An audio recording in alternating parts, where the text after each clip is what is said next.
Daqui um instantinho estaremos entrando, só mais um minutinho, nós estaremos entrando com a santa e poderosa palavra de Deus.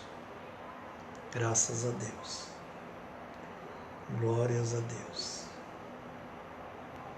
Só mais um instantinho, mais um minuto, nós estaremos com a santa palavra de Deus.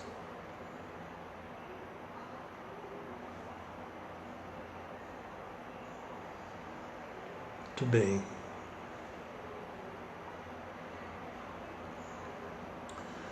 Boa noite, meus amados. Boa noite, filhos do Altíssimo. Irmãos queridos, irmãos bondosos, irmãos perseverantes e generosos. Nós temos uma motivação toda especial, como sempre. Estamos muito motivados no Senhor a traduzir ou transferir ou enviar a palavra que o Senhor motiva no nosso coração. Então, receba o meu boa noite, o meu abraço, o abraço da minha família, o abraço da Igreja Família Cristã. Nós estamos perseverantes em oração para que ver esse momento turbulento em nosso país, em nosso estado, em nossas cidades, nós vencemos todos os obstáculos. Então queremos dizer que a partir do próximo domingo, ainda não definimos horário, gradativamente, em uma quantia bem resumida, com todos os critérios, estaremos fazendo os nossos cultos a partir de domingo, na sede da igreja, no centro de Abreu Lima. E no decorrer da semana nós divulgaremos tudo aquilo que interessa quanto ao horário e quanto àqueles que devem e podem estar presentes. Porque de antemão nós já adiantamos que as pessoas que estão no grupo de risco não é aconselhável ainda o retorno, e aquelas crianças, crianças até 10 anos também devem ficar em casa. Mas depois nós passaremos todas as informações necessárias.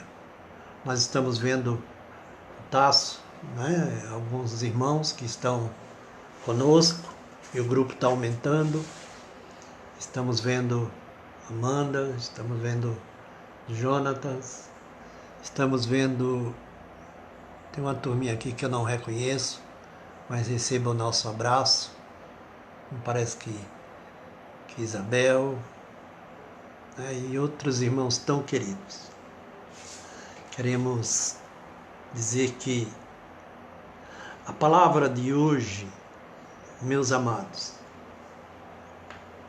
vocês que estão no Face, depois haverão de acompanhar também outras pessoas no YouTube, estejam certos de que esta congregação não tem envolvimento com política.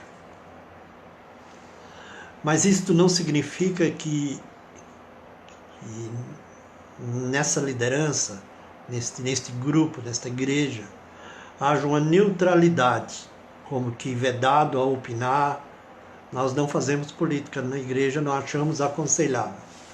Mas nós temos posição, nós temos críticas, não a partidos, mas aqueles que afetam de forma positiva ou negativa a nossa vida, nós temos o direito de nos manifestar.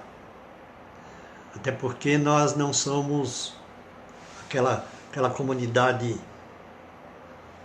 que tem uma viseira. Não, nós temos uma visão amadurecida a respeito do mundo político também, que nos afeta e afeta também a Igreja de Jesus Cristo. Queremos dar um abraço todo especial para o Anderson, nosso amigo, para a Kiara, para o Érico. Érico é uma pessoa muito especial. Um abraço todo especial para o Djalma. Djalma, anseio Djalma, meu anseio.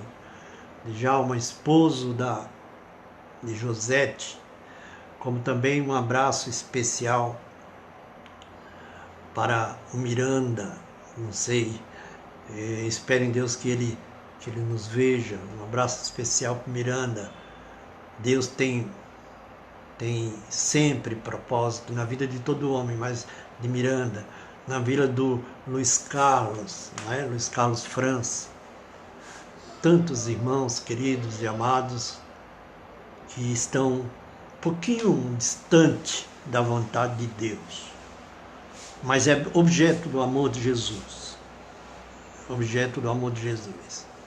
Temos sentido falta, seja nos grupos da igreja, da Ana Daniele. Ana Daniele anda meio, você está viajando, e se alguém o ver, diga que, e se ela não estiver assistindo, nos assistir, diga que nós lhes enviamos a paz de Jesus Cristo. Eu gostaria que você abrisse para nós aproveitarmos o máximo a palavra de Deus em Apocalipse capítulo 5. Se você tiver com a palavra e quiser conferir e quiser grifar, fará muito bem. Capítulo 5 de Apocalipse. Essa palavra tem umas 3, 4 semanas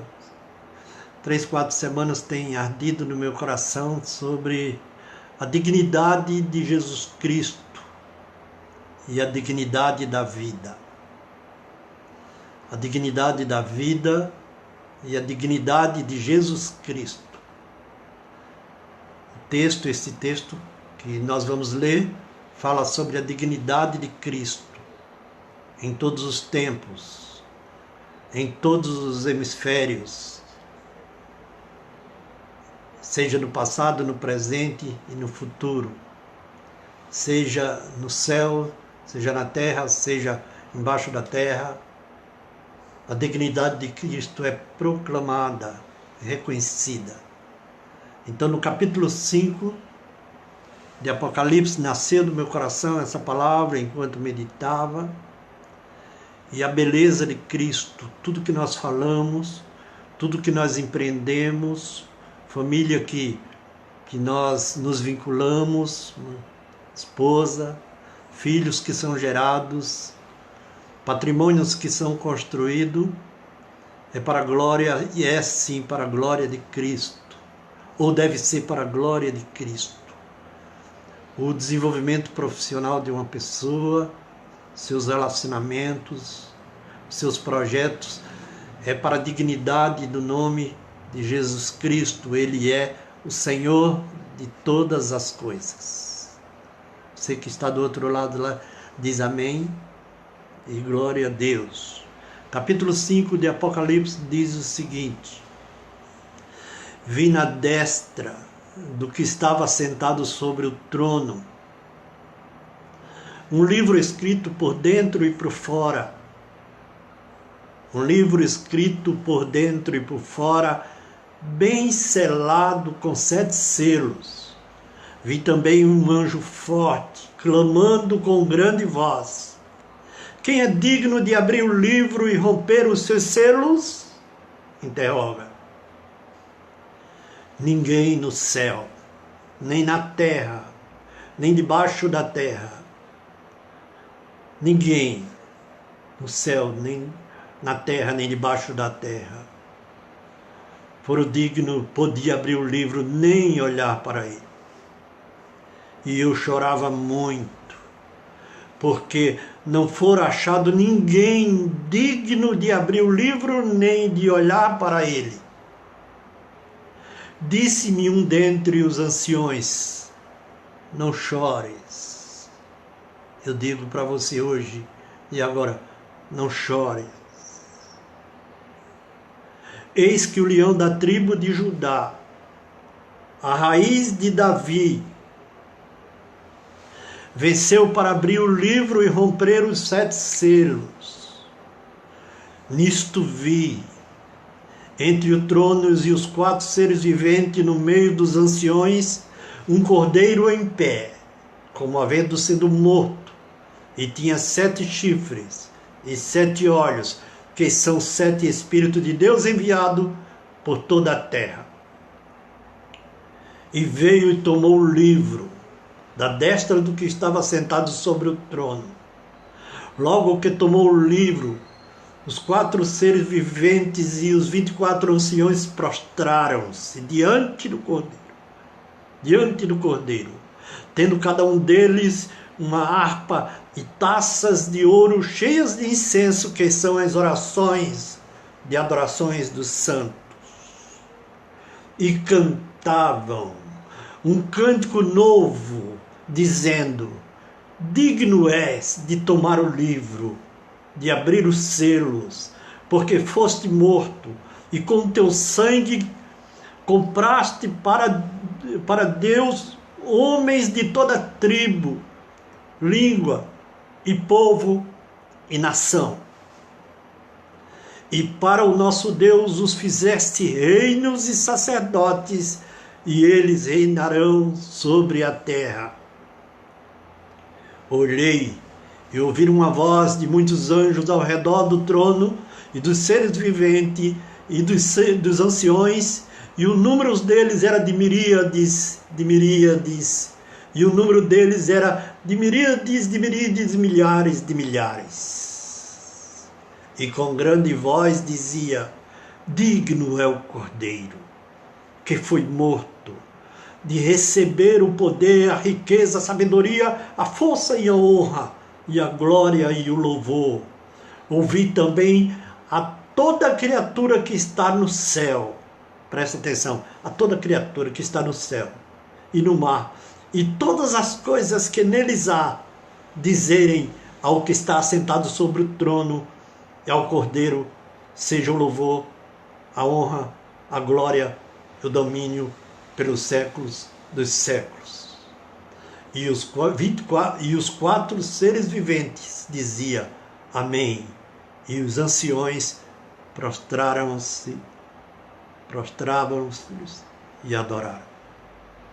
Senhor, tu és digno, porque tu és o Senhor da vida, o Criador da vida.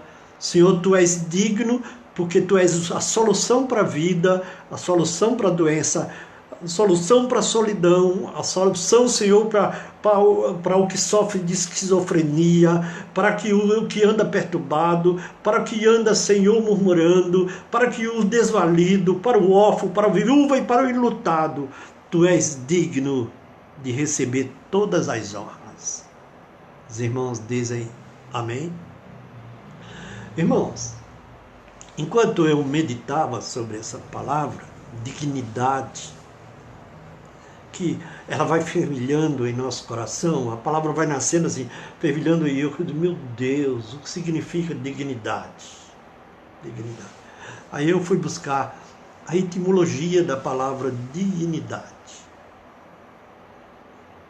A origem da a palavra dignidade é uma palavra que tem origem no latim, e eu imaginei que a dignidade era honras conferidas, reconhecimentos conferidos.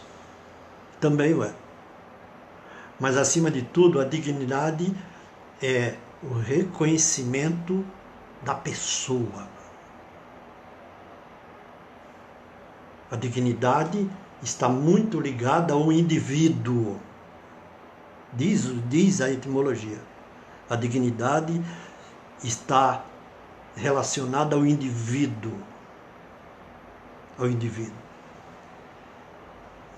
Quanto aos dignatários de honra e de reconhecimento, quero dizer para vocês que eles, nesse mesmo material que eu busquei explicação, diz que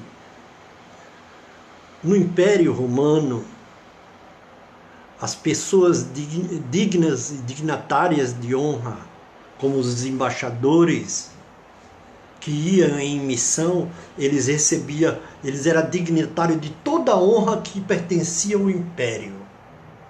Era transferido para aquela pessoa, e aonde ele chegasse, a sua dignidade era a dignidade do império que ele o representava. Então eu quero de antemão dizer, para aqueles que creem em Jesus, que é o digno Criador. Romanos 8 diz que a nós, que ele predestinou, e aos que predestinou, a eles também chamou, e aos que chamou, esse justificou. E aos que justificou, ele glorificou. Esse glorificou é que ele nos fez dignatários da honra do seu reino. Então, quando nós andamos, viajamos, nós carregamos a dignidade de Cristo sobre a nossa vida, e muitas vezes, muitas dessas pessoas, porque está no universo. Nós lemos em terra, debaixo da terra, em todos os quadrantes, a honra e a dignidade de Jesus Cristo, que é o detentor da vida, que é o criador do indivíduo. Aí aqueles que creem em Jesus são dignatários desta honra. Se você se sente diminuído, apequenado, fraquinho, saiba que toda a honra do Cordeiro e o reino de Deus que você representa, você é dignatário desta honra. Não por você, mas pelo poder dele. Então, a dignidade da vida. Eu quero falar que nós temos em nossa congregação uma senhora, uma anciã.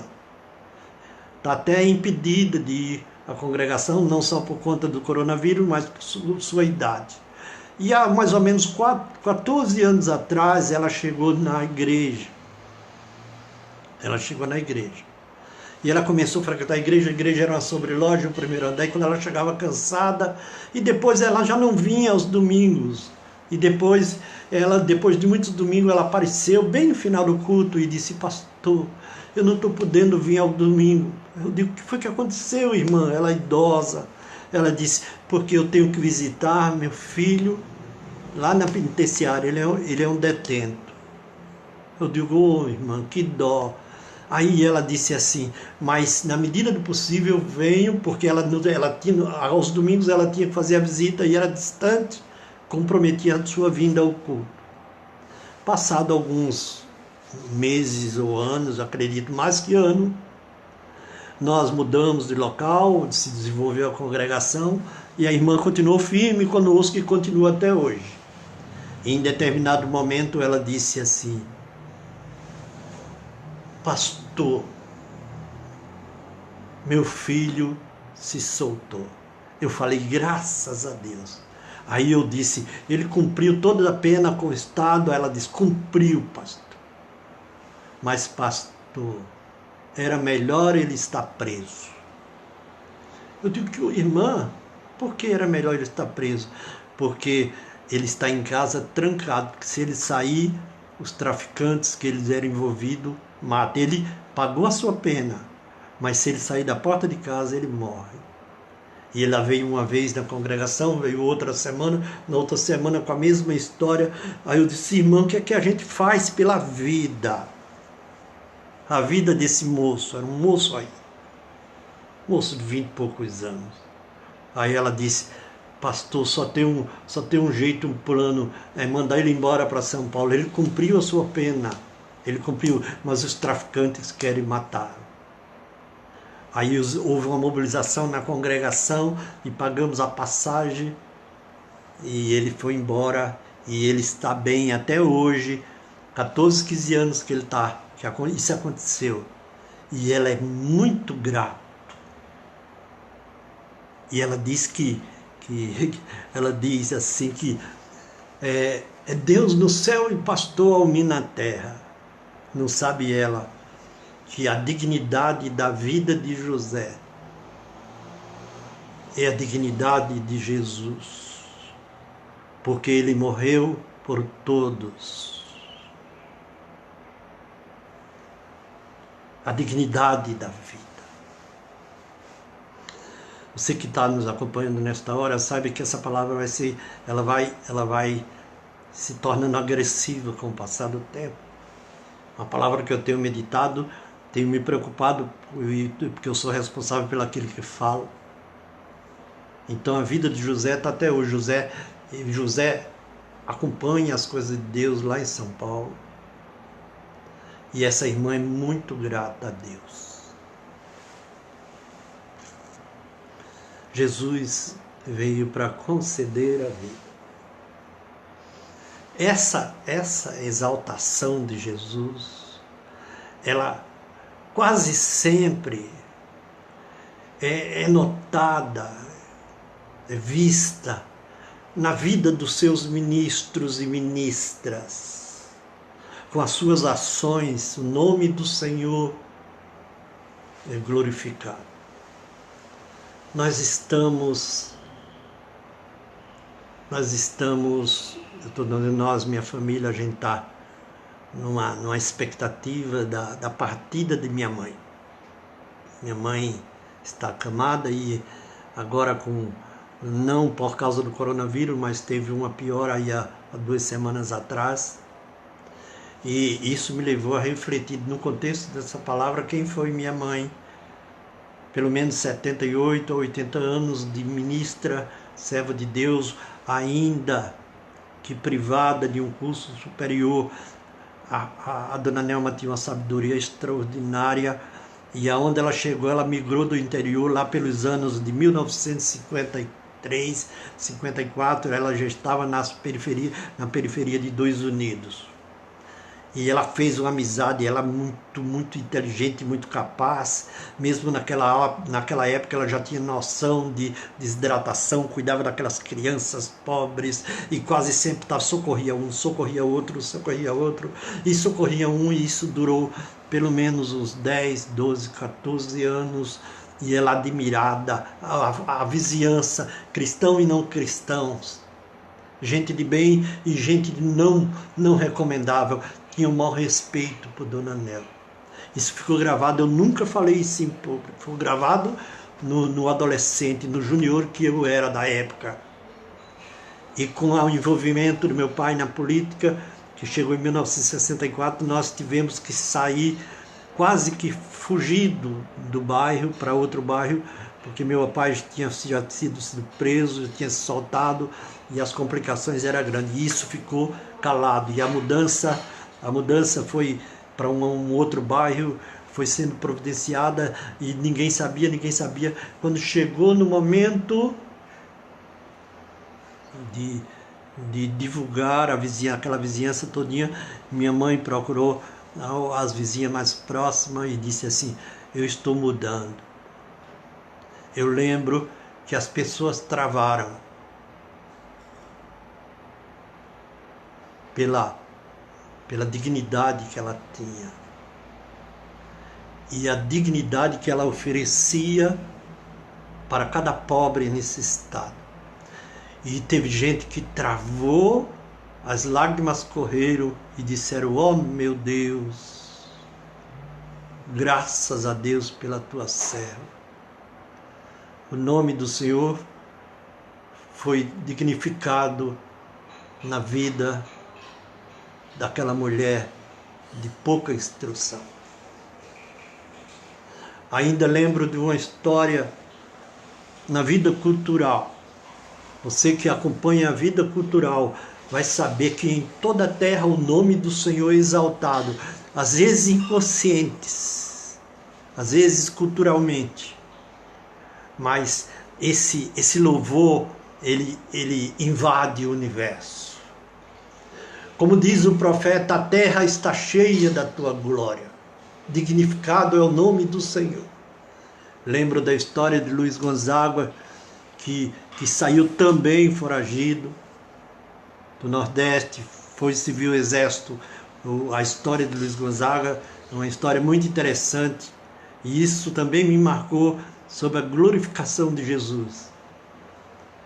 E diz que em determinado momento ele tomou fama no Rio de Janeiro, já era o rei do Baião, tomou fama e resolveu vir visitar o seu pai no sertão de Pernambuco. E quando ele chega no sertão de Pernambuco, chega às altas horas da noite, ele conta a história. E nas altas horas da noite, ninguém vai abrir a porta para ninguém sem se identificar direitinho. E ele diz com toda aquela sua arte, todo aquele seu jeito poético, ele diz que ele chama o seu pai, ou de casa, não chama o seu pai. E bate na porta, e bate palma, às escuras. Ou de casa, ele diz que ninguém responde. Aí em determinado momento ele disse ninguém responde, mas ele sabia que tinha gente em casa e que as pessoas não iam abrir se não houvesse uma identificação. Aí ele disse que teve uma ideia. Aí ele disse, louvado seja o Senhor Jesus Cristo. Aí responderam lá de dentro, para sempre seja louvado. O nome de Jesus Cristo é louvado em toda a terra. Sabe, irmãos, e esta dignidade que os homens não oferecem, Jesus ofereceu e oferece até hoje. Pergunto eu, qual é a dignidade de uma prostituta? Aí você pergunta para mim, você que está do outro lado, pergunta para mim, a prostituta de hoje, tem prostituta de hoje que tem dignidade na sociedade, tem honras na sociedade, tem tantas cantoras e grandes estrelas por causa da sua arte, mas são prostitutas declaradas, mas na sua essência, sobretudo no contexto da vida de Jesus, qual era o valor que tinha uma prostituta? Mas Jesus não tratava elas como indignas, porque a função da igreja é tratar as pessoas dignamente, sejam pobres, sejam ricos. Gálatas capítulo 3, do verso 28, disse que para Jesus, para a palavra de Deus, não há judeu, não há grego, não há escravo, nem há livre, não há homem, nem mulher, todos são do Cordeiro, todos têm a dignidade, todos foram batizados, todos envolvidos em Cristo. E o próprio Jesus Cristo disse para uma prostituta que estava à beira do apedrejamento. Ele responde depois do episódio que vocês conhecem, ele oferecendo dignidade, ele disse, mulher, bem poderia dizer, ou prostituta, como a mulher do poço, que também era uma prostituta. Ele disse, mulher, cadê os teus acusadores? Aí ela disse que não, que foram embora. Ela disse, também eu não te acuso. Eu não te condeno. Só tem uma coisa, vá e não peques mais. Jesus ofereceu para prostitutas. Muitos dos crentes, chamado crente, não oferece dignidade aos seus vizinhos. Você fará muito bem se um dia você sentar num boteco, sentar num bar e oferecer dignidade com a sua presença, porque você é dignatário de Jesus Cristo. Porque uma das críticas que ele sofreu é porque ele sentava com beberrões, ele sentava com os indignos e ele oferecia da sua dignidade. A dignidade ele oferecia.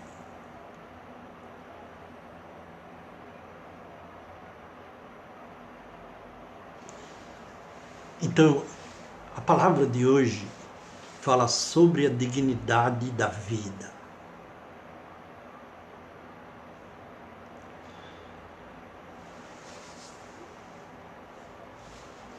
Há uns 2 meses atrás, no começo da pandemia, discutiu-se na Itália sobre protocolos médicos. Começou na Itália, começou na Europa.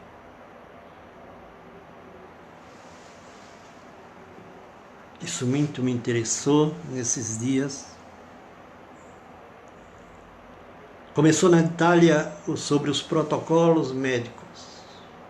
Que os médicos, nos seus protocolos, vão fazer para escolher na pandemia quem deve viver ou quem deve morrer. Ainda que seja contra o mundo civilizado.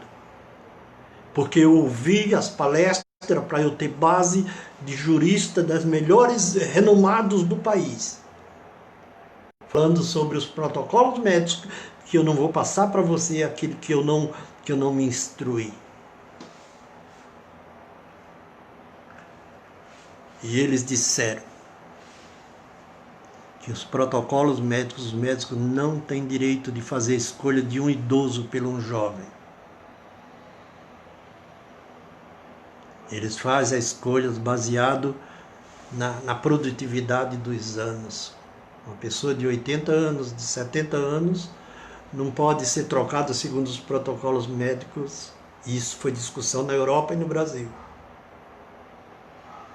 E os velhos devem deixar morrer. Porque não tem muito o que oferecer para a sociedade. E isso foi contestado.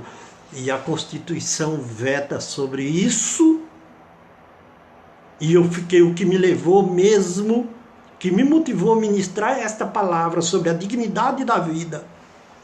Que há 2 meses atrás eu vi essa polêmica no grupo de WhatsApp. Eu vi uma senhora que é mãe da minha nora, baseado na triste declaração do Nelson Tec, ex-ministro da Saúde, que fez muito antes de ser ministro da Saúde, e ele falando sobre protocolo médico, e ele disse que escolheria os mais velhos para morrer.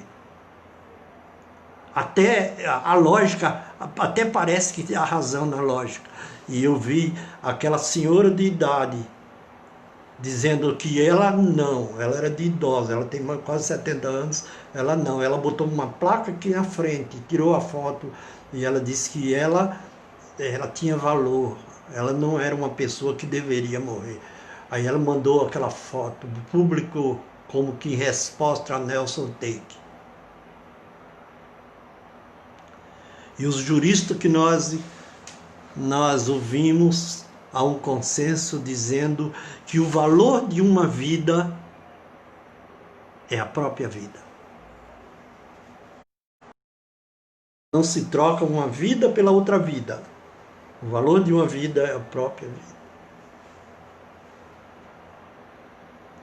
Eu quero dizer para você e para todos aqueles que nos ouvem, que nos vêem, que a internet tem um alcance que nós fugimos do controle onde ela vai, dizer que nós somos dignificados pela vida de Jesus Cristo. Tiago 4,12. Eu quero ler com você, Tiago 4,12.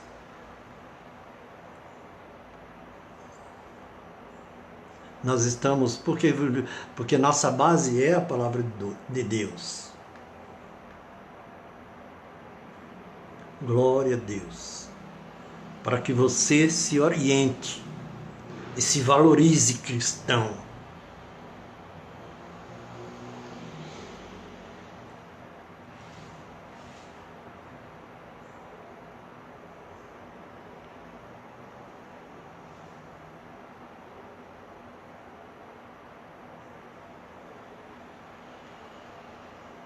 Um pouco de paciência.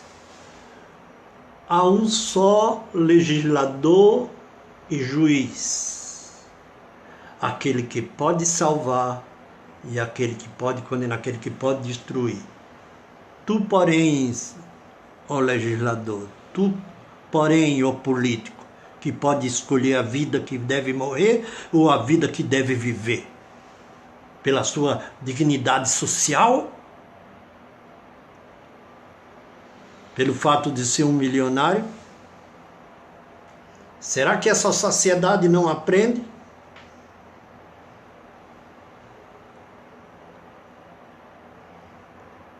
Então eu quero dizer que você é digno de respeito e o Senhor te oferece a dignidade da vida, porque a sua vida pertence a Ele, como pertence a vida do seu vizinho. Tomara sejamos capazes de nosso retorno comunicar às pessoas a dignidade da vida, a dignidade do pobre, do desvalido, da viúva, pois o Senhor deu dignidade ao pobre, à viúva, e a função da igreja é dignificar essas pessoas.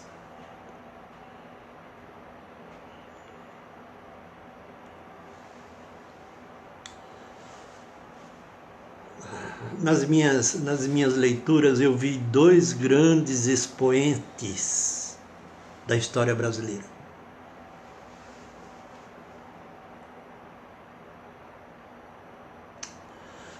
Irmãos, a gente comunga numa cidade periférica, uma cidade discriminada, e nós compomos uma congregação ainda bem humanamente, financeiramente empobrecida, limitada. Mas isso não significa que nós somos empobrecidos, que nós não somos escórias dessa sociedade política. Nós não somos massa de manobra. Nós somos filhos de Deus Altíssimo, que nos fez dignatário da sua pessoa e da sua glória. Porque diz o texto que Ele nos predestinou, nos justificou, nos chamou e nos glorificou, dando dignidade da vida. Ninguém tem o direito de diminuir ninguém. Ninguém tem o direito de rebaixar ninguém. Nós temos dois expoentes da literatura e da história brasileira, que há uma divergência histórica.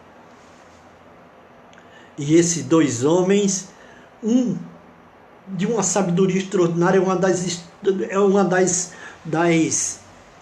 estrelas da literatura brasileira. Um deles é Machado de Assis, que nasceu no século XIX. Machado de Assis, ele foi um grande escritor brasileiro, talvez você não saiba disso, mas ele foi deputado, ele foi senador do Império e ele foi ministro da Justiça. E ele tinha uma briga, mas não uma briga, numa divergência ferrenha, histórica, com Joaquim Nabuco. Foi grande, outro expoente da literatura e da história e da política brasileira, porque foi o primeiro brasileiro a ser embaixador brasileiro nos Estados Unidos. Ele bateu toda a Europa e representou a Europa, estudou a escravidão. E ele era muito amigo, muito próximo, mas divergia demais com Machado de Assis. E por quê? Machado de Assis, essa estrela que nós aplaudimos, não oferecia dignidade à vida dos escravos. Antes, pelo contrário, tinha centenas de escravos. E eles eram inimigo da libertação dos escravos. E foi inimigo de Dom Pedro II, por conta da Dom Pedro II se declarar que gradativamente iria libertando os escravos, como aconteceu a lei sexagenária, a lei ventre livre, a lei áurea, e tudo aconteceu, e ele emudeceu, porque ele era inimigo, porque para ele o escravo não era gente, para ele o escravo era máquina que produzia muito café, que produzia nas plantações de café do estado do Rio de Janeiro, sobretudo na região de Vassouras, do Rio de Janeiro. Mas isso não impedia que eles fossem amigos. E o Joaquim Nabuco, ele escreve tantos livros maravilhosos. E eu quero falar sobre a dignidade de Jesus. Ele era um católico. A história de Joaquim Nabuco diz respeito. Ele era 10 anos mais novo do que Machado de Assis. E com 15 anos ele já debatia Ele já enviou cartas, correspondência, tem até hoje essas cartas, irmãos, sobre os escritos do grande poeta, do grande escritor Machado de Assis. Ele com 15 anos e Machado de Assis com 25 anos já eram sumidades. Um morreu em 1910, o outro morreu em 1908. E aconteceu, eu estou falando tudo isso, irmãos, para que com o nome do Senhor, e dentre os muitos livros de Joaquim Nabuco, ele tem o livro A República, um livro interessantíssimo para quem quer se instruir. O seu grande livro como documento é O Abolicionista. É um grande livro dele. Mas o mais importante livro, por isso que eu falei da minha mãe que me inspirou, foi isso. Se chama, que ele escreveu esse livro em 1900, A Minha Formação. Porque esse garoto, ele foi criado até os 8 anos com Ana Maria, a sua madrinha, porque o seu pai era um importante político do Império e precisava estar no Rio de Janeiro com a sua família. E por alguma razão ele ficou no Engenho Maçangana. Aí em Cabo Santo Agostinho tem toda a história na Fundação Joaquim Nabuco. E ele, quando fala da sua formação e já os seus últimos livros contando a história, ele que esteve na Europa e que participou da Missa dos Ângelos lá no Vaticano por muitas vezes. E ele disse, a ideia de Deus não diz respeito às missas dos anjos e às muitas vezes as celebrações do Vaticano, que ele era católico e muitas vezes respeitava, mas disse aquilo que foi incutido, porque ele era o único menino branco até 8 anos no Engenho Maçangana, os demais era tudo preto, tudo filho de escravo. E aquela sua madrinha também era proprietária de escravo, mas criou numa igreja com os ensinamentos dos princípios de Deus, na igreja de São Mateus, que tem até hoje no Engenho Maçangana. E ele diz, no seu livro, e também no Engenho tem esses escritos, aí ele diz que em determinado momento do que está na memória dele sobre Deus, a veneração de Deus, não foi a Missa dos Ângelos no Vaticano, mas era quando os sinos da igreja de São Mateus tocavam, todos os escravos, ele disse que ficou na sua memória, curvava a sua cabeça e dizia, todos unânimes, louvado seja nosso Senhor Jesus Cristo. A dignidade de Jesus sobre a vida dos escravos, que era tido como máquina. Ainda que os homens lhe tratassem como máquina. No regaço do Pai, certamente muitos daqueles escravos estarão na glória.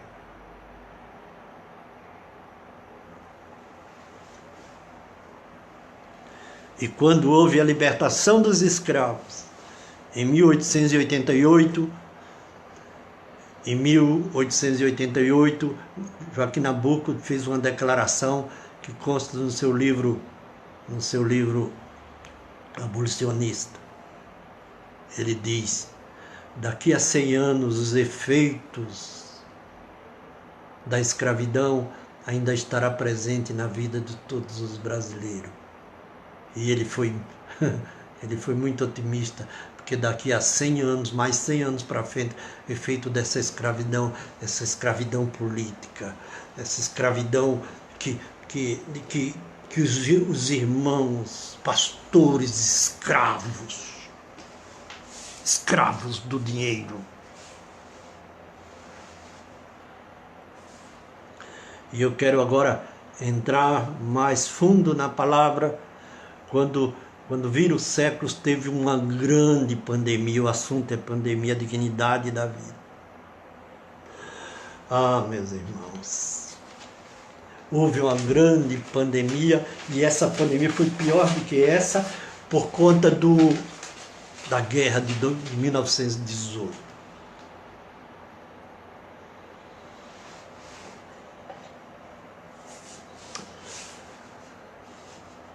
Quando começou essa pandemia agora, essa corona, eu comecei a pesquisar e estudar sobre a pandemia de 1918, e ela foi terrível porque ela coincidiu com a guerra. Ela ganhou o nome de espanhola, não tinha nada a ver com espanhola, era uma pandemia americana, porque nasceu nos campos de treinamento de soldados americanos para a guerra.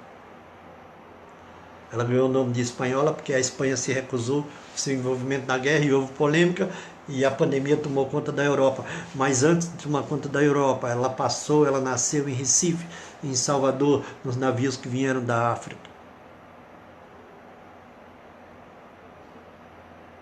E o que me ficou na minha memória quando eu estudei sobre isso era a indignidade que ofereceram os homens no Rio de Janeiro, porque milhões de pessoas morreram carregando nos caminhões de lixo. Fizeram o que estão fazendo hoje com muitas vidas. Velho não tem valor, deve morrer. Carregando nos caminhões de lixo em 1818.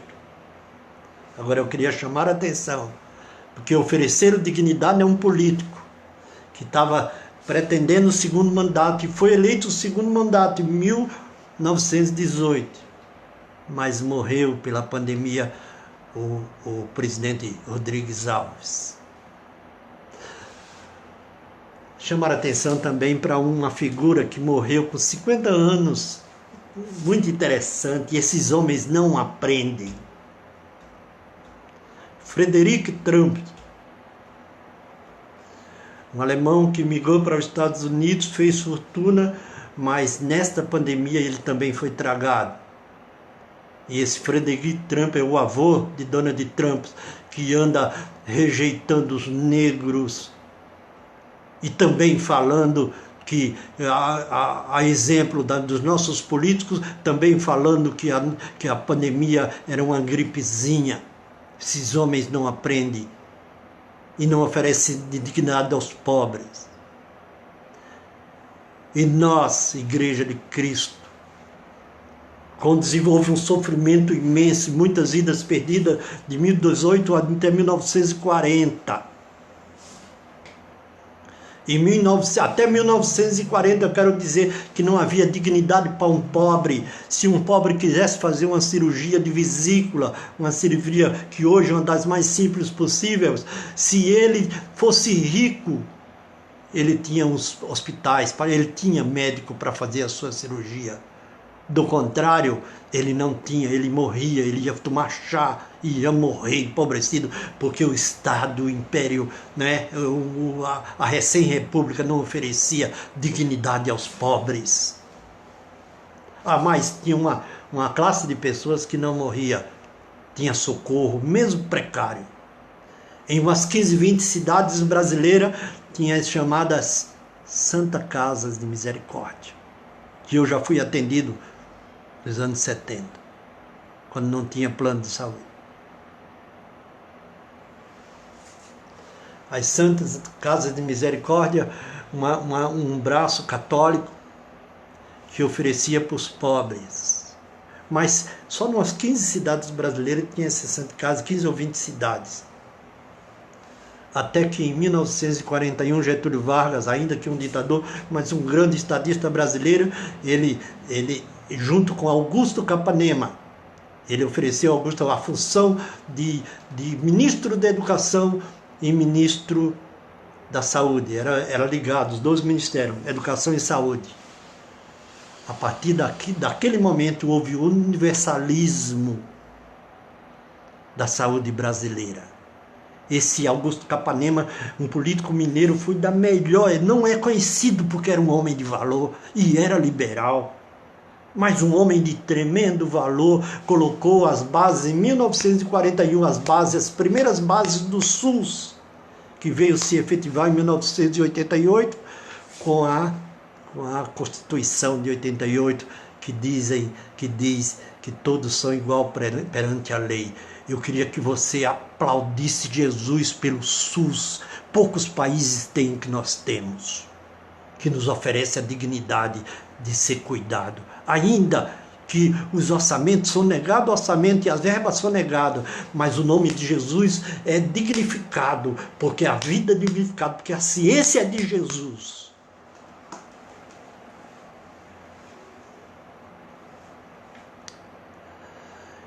E por contradição é não, eu não estou aqui me gloriando pela morte de Rodrigues Alves, que era um presidente. Não, do contrário, foi ele que fundou o Butantan. Não foi na sua presidência. O grande Instituto Butantan. Mas os homens precisam aprender que Jesus ama o pobre e o desvalido. E eu quero, nesta minha fala, que eu falei que ia ser de certa forma agressiva, eu quero falar para as igrejas que me ouvem, e a liderança, e os malafaias, e a igreja de Lagoinha, e as igrejas Assembleia de Deus. Essas igrejas juntos têm dinheiro a rodo, mas preferem estar envolvido com o governo para tirar mais dinheiro do Estado. A igreja não é feita para estar associada ao Estado, tirar dinheiro do Estado. O que está nas mãos das igrejas poderia ser construídos lindos e ótimos hospitais, porque o dinheiro existe nas igrejas, nas grandes igrejas, e oferecer dignidade aos seus membros pobres, porque os nossos membros são rechaçados. Os nossos membros nessa igreja só servem para enriquecer pastores. Isso não dignifica Jesus. O nome de Jesus, de Apocalipse capítulo 5, não é dignificado. Ele dignifica a vida e dá dignidade aos homens. Mas os homens e as igrejas, sobretudo as igrejas do nosso tempo, a igreja do nosso país, ela é dividida em casta. E tem igreja que tem seus planos de saúde. Cadê a igreja dos leprosos? Qual era o valor que tinha um leproso em Israel? No entanto, Jesus saía curando os leprosos, dando a virtude da vida. A vida é digna, você é digno da vida. Um dos meus sonhos para a igreja de Abreu e Lima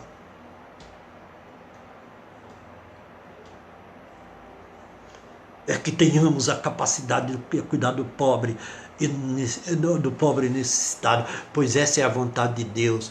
Diz que Ele é o Deus do órfão, da viúva e do desvalido.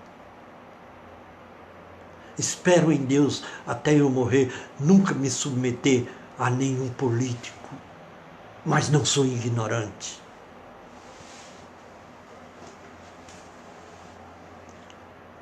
Não sou um contra o Bolsonaro, nem um a favor de Bolsonaro. Eu sou um cidadão que tenho direito e tenho dignidade, porque Jesus me deu dignidade. Portanto, eu posso dizer, e você, igreja, pode dizer, e dizer para o seu vizinho que Jesus lhe ofereceu dignidade. Você não é qualquer um. Político bom é o político que traz para si a responsabilidade pela pandemia, pelo caos.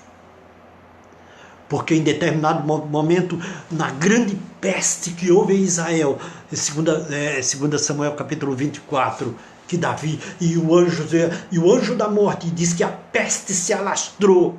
Em determinado momento, Davi, quando viu aquela mortandade, o que é que disse Davi? O que é que disse Davi? Eu fui que pequei, mas estas ovelhas, elas estão pagando o preço, nossos pobres estão pagando o preço, a vida da irmã, a irmã está enlutada. Sim, aqueles que creem em Jesus têm uma continuidade de vida gloriosa, mas nós temos responsabilidade na terra.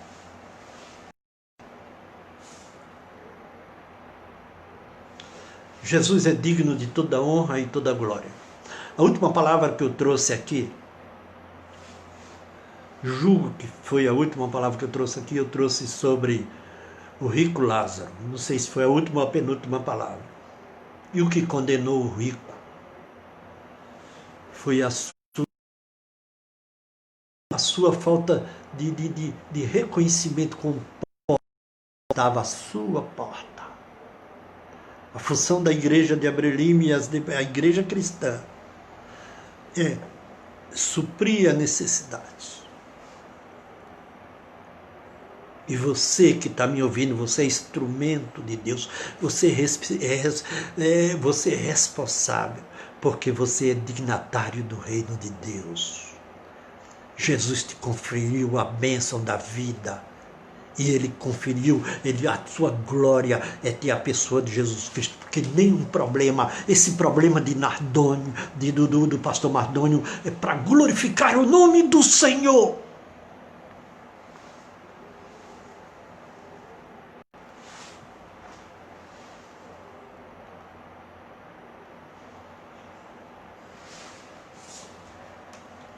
E o nome do Senhor, a dignidade da vida está entre ele. Eu vou finalizar lendo o Apocalipse, onde nós terminamos, onde nós iniciamos.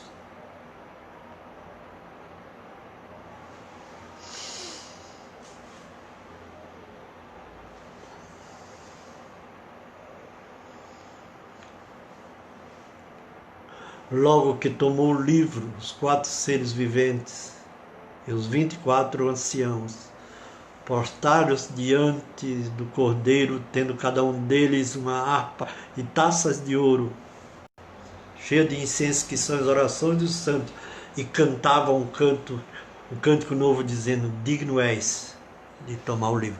Jesus, tu és digno. Eu quero dizer para o marido durão, a esposa tem umas esposas rabugentas, tem um marido rabugento que não oferece dignidade aos seus cônjuges. Jesus a ofereceu, você está negando. Tiago nos advertiu. Quando nós abraçamos um rico nas nossas assembleias e fazemos desdém do pobre, do andrajoso, nós discriminamos, nós não oferecemos dignidade à vida de Jesus, e a dignidade de Jesus está sobre a sua vida. Pai querido, nós somos responsáveis, Senhor, em oferecer dignidade aos pobres, aos necessitados, aos prostitutos, aos homossexuais, aos perdidos, aos presidiários. Somos, Senhor, responsáveis por oferecer dignidade, Senhor, aos carentes, aos necessitados, seja com alimento, seja com respeito. E eu te peço a tua misericórdia sobre a minha vida e a vida daqueles que me ouvem. Porque a vida, meu Pai, o valor da vida é uma vida. E só tu tens, Senhor, a sentença para a vida de cada um. Pois tu disseste, Jesus Cristo, temei aquele que pode tomar a vida, lançar a vida e mandar para o inferno. Só ele pode. Não é humano, não é um político. Senhor, faz de nós uma igreja, uma instituição que dignifique os homens, que dignifique a vida. E isso eu te peço, em nome de Jesus Cristo. Deus te abençoe. Deus te abençoe. Boa noite.